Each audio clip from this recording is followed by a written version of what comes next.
You're 82 years old, and you spent 40 years as a teacher. Not a celebrity, not a millionaire, not someone with a statue downtown, just a teacher. The kind who had a tote bag full of graded papers, half-broken pencils, cough drops, old lesson plans, and one snack bar that had been in there since 2009. You don't know why you kept it.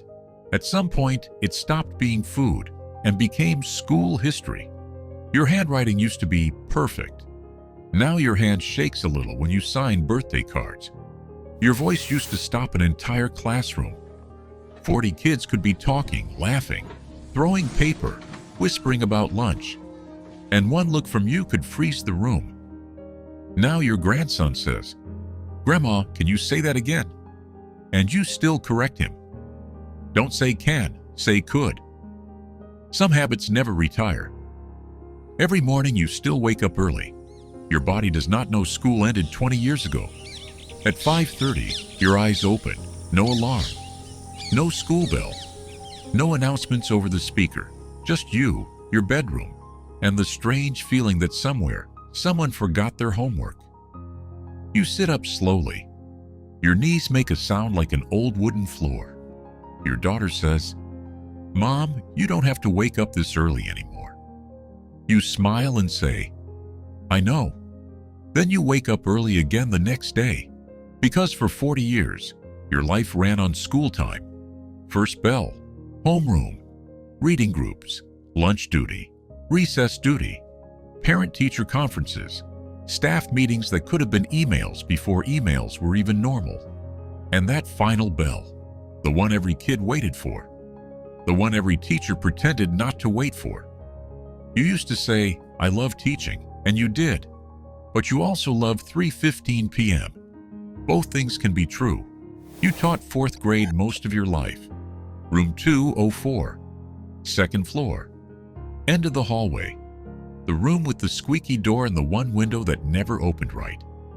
Every year, you decorated that classroom like it was brand new. Fresh name tags, new bulletin board, a little welcome sign, a jar of pencils that somehow became empty by the second week of school. You never understood where the pencils went. No teacher has ever understood this. Scientists can study space, gravity, black holes, but no one can explain what happens to classroom pencils. You bought your own supplies. Everyone said teachers shouldn't have to do that. You agreed. Then you bought them anyway. Because on Monday morning some child would need crayons, and some child would forget a notebook, and some child would walk in pretending not to care, but would quietly smile when they saw their name on a folder. You knew those little things mattered, even when no one noticed. Especially then, you remember your students in strange ways. Not always their full names, sometimes just pieces. The girl who always drew stars on every worksheet. The boy who asked to use the bathroom 5 minutes after class. Started every single day. The kid who ate glue once and then looked surprised that everyone was concerned. The quiet one in the back who barely spoke, but wrote stories that felt too big for a child. You remember the class clown who made you pretend to be angry, while you turned toward the board so no one could see you laughing. You remember the child who came to school with messy hair and tired eyes. The one you gave extra snacks to without making it obvious. The one who hugged you at the end of the year and did not let go for a long time. Teaching was never just teaching. It was spelling tests and math facts, yes. But it was also lost teeth, untied shoes, stomach aches before presentations, crying in the hallway, birthday cupcakes, snow days, field trip permission slips that somehow live forever at the bottom of backpacks. It was trying to explain fractions to children who were already mentally at lunch. It was saying, "Please stop leaning back in your chair," approximately 400,000 times. And still, someone always leaned back. You used to come home exhausted. Your family knew the sound of your car in the driveway. Your husband would say, "Long day," and you would say, "You have no idea." Then you would sit at the kitchen table with dinner on one side and a stack of papers on the other. Your own kids did their homework beside you. Your daughter once asked, "Mom, why do you check their homework more than mine?" You didn't know what to say because she was little and tired, and she wanted her mom, not Mrs. Miller, not the teacher, just mom. That question stayed with you more than any bad test score, more than any parent complaint, more than any staff meeting. Because the truth is, your family shared you. They shared your patience. They shared your evenings. They shared your weekends. They shared the part of your heart that came home still thinking about other people's children. Your son remembers waiting in the car after school while you just had to finish one thing. One thing became 20 minutes. 20 minutes became an hour.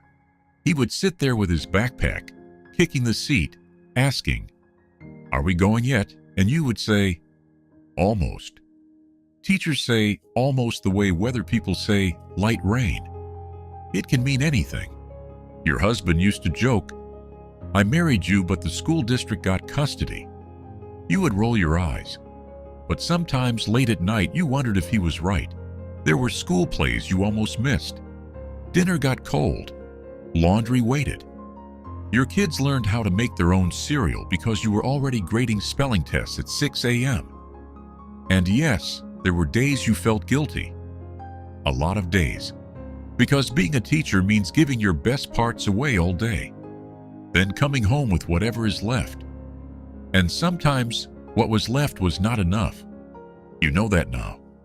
At 82, you think about it more honestly. You loved your students, but you loved your children too. You wish you had been less tired. You wish you had put the red pen down more often.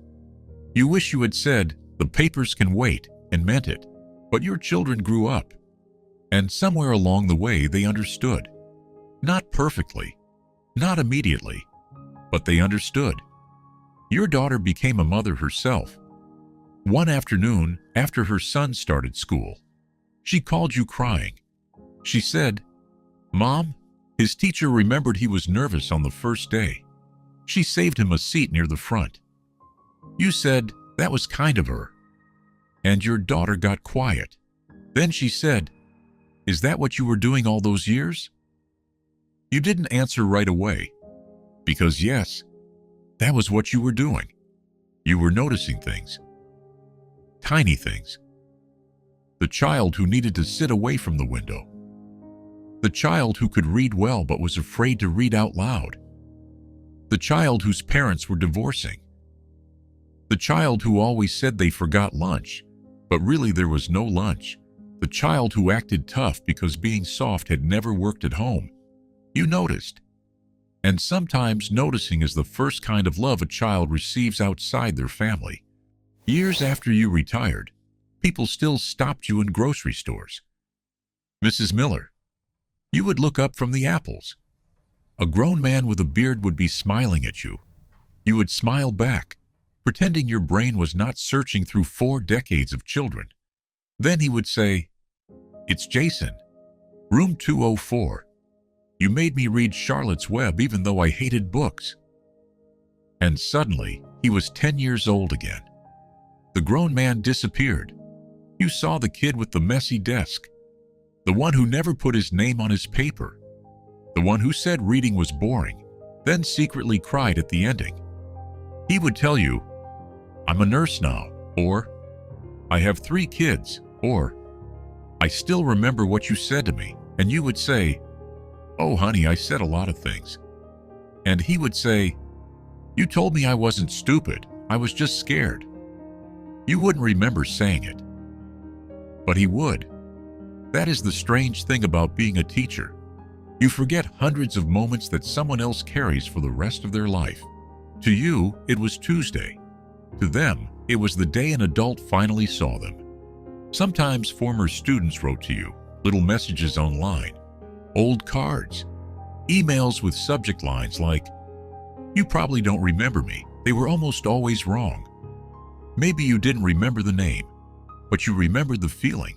You remembered the way they held their pencil, the way they asked questions, the way their face changed when they finally understood long division. Nobody claps for long division. But maybe they should, because when a child who thinks they are bad at everything finally says, Oh, I get it now. That is not just math. That is a small door opening. You remember your retirement party. The cafeteria smelled like coffee, sheet cake, and floor cleaner. A very specific school smell. Someone made a slideshow. Very dangerous. Teachers should not be shown emotional slideshows in public. It is not safe. There you were in old photos. Younger. Bigger hair. Different glasses. Same tired smile. A student from your first class sent a video message. He was gray-haired too. That was rude, honestly. Your students were not supposed to get old. They were supposed to stay small forever in your memory. He said, "Mrs. Miller, you were the first person who told me I could be more than my report card."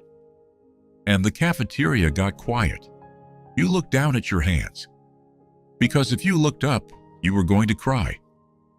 Then one little boy from your final class stood up and said, "Are you leaving because we were bad?" Everyone laughed. You laughed too.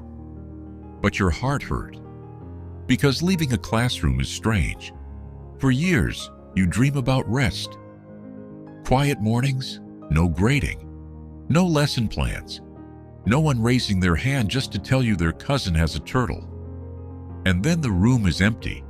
The desks are clean. The posters come down. Your name is removed from the door. Room 204 becomes someone else's room. And you realize the noise was part of you. Now your house is quiet. Most days it's peaceful.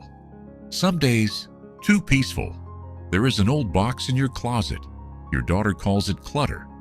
You call it evidence. Inside are thank you cards, class photos, a paper apple with your name on it, a mug that says, "World's Best Teacher," even though you owned 6 of those and at least 2 had spelling mistakes. There's a handmade card from 1997. The front has a drawing of you with very large glasses. Honestly, rude but accurate. Inside, in crooked handwriting, it says, "Dear Mrs. Miller, thank you for helping me when I was sad." No big speech, no perfect grammar. Just that. Thank you for helping me when I was sad. You hold that card longer than the others. Because after everything, after all the tests, meetings, grades, lessons, and rules, maybe that was the real job? Helping children when they were sad. Helping them when they were embarrassed. Helping them when they were angry but didn't know why. Helping them when the world felt too big. And yes, teaching them to read. Because reading helps too. Your grandson visits on Sundays. He is 8. He thinks you are soft. This is funny, because you were once feared by an entire hallway. He climbs onto the chair beside you and asks for help with his homework. You put on your glasses. He says, "Grandma, did you have Google when you were a teacher?" Yeah, you say, "No." He looks at you like you survived the Civil War. You tell him, "We had encyclopedias." He says, "What's that?" You sigh, not because you are mad, because somehow you lived long enough for books to become a historical artifact. He shows you his worksheet. You help him slowly. You try not to take over. This is difficult. Teachers never fully stop teaching. He writes a sentence. You say, "That's good. Now add a period." He says, "Grandma, does it matter?" You look at him. A long teacher look. He adds the period. "Good boy." Your daughter watches from the kitchen. She smiles. She used to complain that you brought school home. Now she sees something different. She sees her son learning patience from you. She sees him sitting still because your voice makes him feel safe. She sees how gently you correct him, how you make him feel smart without lying to him. Later she says, "You know, Mom, I think I understand you more now." You ask, "What do you mean?" She says, "When I was little, I thought the school got the best version of you." You stay quiet, because a part of you still fears that. Then she says, "But maybe we got it too, just in a different way." That one stays with you, because your family did pay a price, but they also inherited something. They learned how to keep showing up. They learned that kindness can be work. They learned that a normal life can touch thousands of people. They learned that you don't have to be famous to matter. At 82, you are slower now. You forget names sometimes. You lose your glasses while wearing them. You call the TV remote the clicker, and nobody is allowed to correct you. Your knees hurt when it rains. Your hands are softer, weaker. But sometimes when you open an old notebook or smell pencil shavings, something inside you wakes up. You are back in room 204. Sunlight on the floor. Backpacks hanging from chairs. Someone whispering. Someone giggling. Someone saying, "Mrs. Miller, I don't get it." And you turn around. Because that sentence was never annoying to you. Not really. "I don't get it" meant there was still a chance, still a way in, still time to help. You spent your life standing in front of children who did not know what they could become yet. Some became doctors. Some became mechanics. Some became parents. Some became artists. Some became tired adults doing their best. Some probably still don't use commas correctly. You made peace with that. Mostly. You did not change the whole world, but you changed little corners of it. A desk at a time, a child at a time, a sentence at a time. One day, your grandson finds the old box. He pulls out the cards and photos. He sees all the names, all the little drawings, all the "Thank you, Mrs. Miller" notes. He looks at you and asks, "Grandma, were you important?" You laugh softly. Because that is such a child's question. Simple, huge, dangerous.